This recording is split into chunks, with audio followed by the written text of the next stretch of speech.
Hello, this is Broyar, and welcome to Civilization 6 A to Z, where I will go through each of the civilizations one by one and provide thoughts, strategy, and rankings. Today we will look at Georgia, which is a civilization that is focused on protecting itself and chaining multiple golden ages together while it builds up its faith production.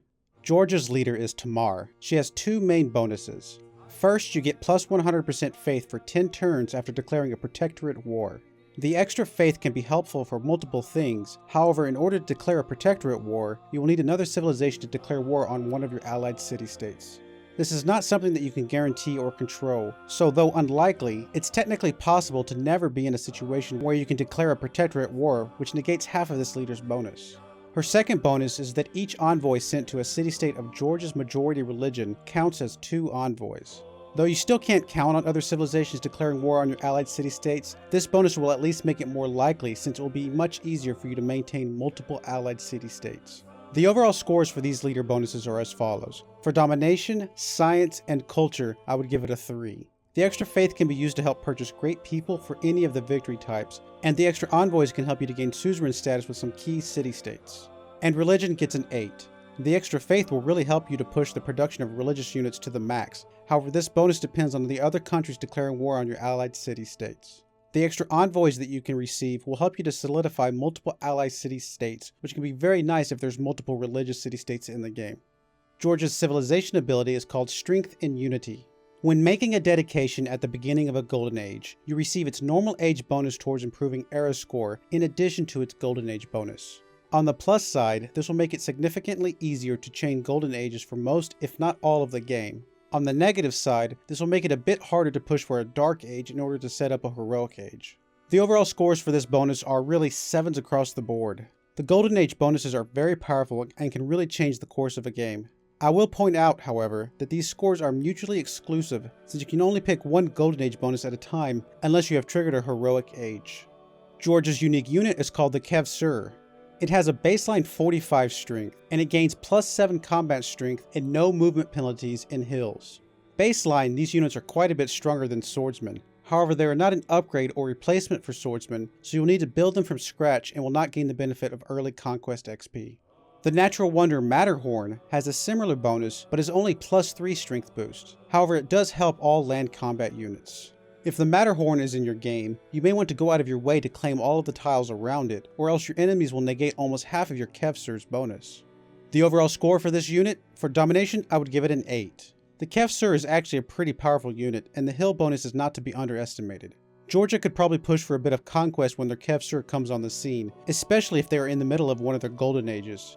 That being said, you are probably better off just building several of them to sit on strategic hills around your empire and play the defensive game militarily while your religious units battle it out. Georgia's unique infrastructure is called a tsike.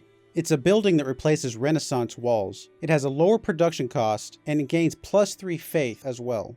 It is otherwise identical to Renaissance walls. Even with the lower production costs, like the Renaissance walls that they replace, they require both ancient and medieval walls being present in the city. That's a lot of extra production cycles to spend to get plus 3 extra faith production. Most cities can usually get by with just ancient walls so that you can fire back at enemy units, with the higher level walls being primarily built for the extra tourism bonuses. That being said, if you do take the time to build these in all of your cities, they'll be pretty tough to capture, which will help you to focus more on the religion game. The overall scores for this unique infrastructure are as follows. For domination, science, and culture, I would give it a 0. Even though the walls can also provide tourism, Georgia does not get any more tourism than any of the other civilizations, so I'm not listing that as a bonus to culture. And for religion, I would give it a 6. This could add up to a fairly decent amount of extra faith production when combined with the protectorate war boost. The usefulness of this bonus does depend on having a decent number of cities as well.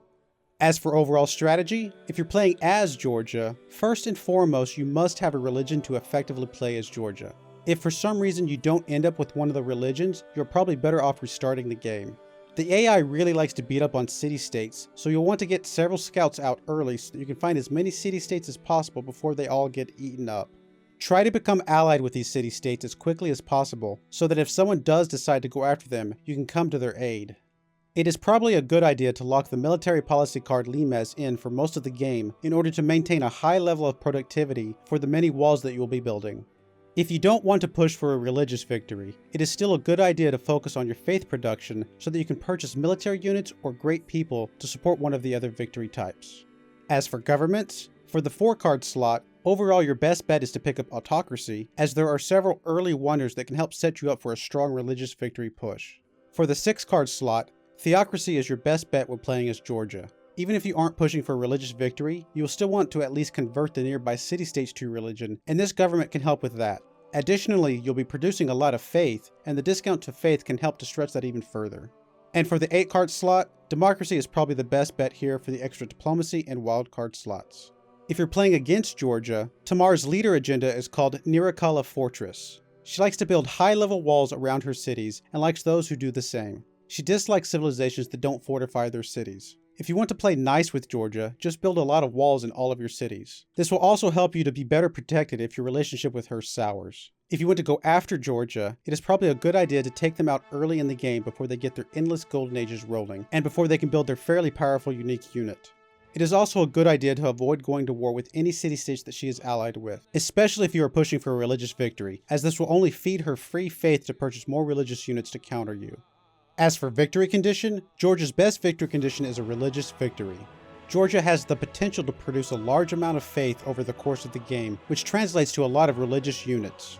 It is hard to guarantee her faith boost, however, so much of Georgia's religious strength may actually come from being suzerain over some key religious city-states and their many golden ages. Where do they rank overall? For domination, I would give them a 5. If you couple the bonuses from Golden Ages and some key city-state bonuses with some domination-minded religious beliefs, it's not impossible to push for a domination victory with Georgia, especially since you have a halfway decent unique military unit. However, this would not be the most ideal way to play this civilization. For both science and culture, I would give them a 4. Similar to above, you could probably piece together enough bonuses to push for a science or culture victory, but neither of these plays to Georgia's true strengths. And finally, religion, I would give them an 8. Georgia's true strength lies in their religion game. They have the potential for a lot of faith production over the course of the game, and they'll be pretty hard for other civilizations to conquer with their strong walls and fairly solid unique unit. You should be able to get away with a relatively small but strong defensive force that can also come to the aid of your allied city-states, while your true combat comes in the form of religious conquest.